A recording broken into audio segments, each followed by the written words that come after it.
আমি নিজে চোখে দেখেছি। আমি একটা মদের দোকানে আমি একদিন দাঁড়িয়েই পড়বো, সবাইকে বলেছিলাম এখানে আমি দাঁড়াবো।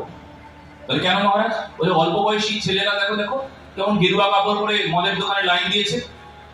তাদের বয়স 13, 14, 15, 16, 17, 18, 19, 20, কারোর 18 বছর বয়স হয় নাই, গেরুয়া কাপড় পরেছে।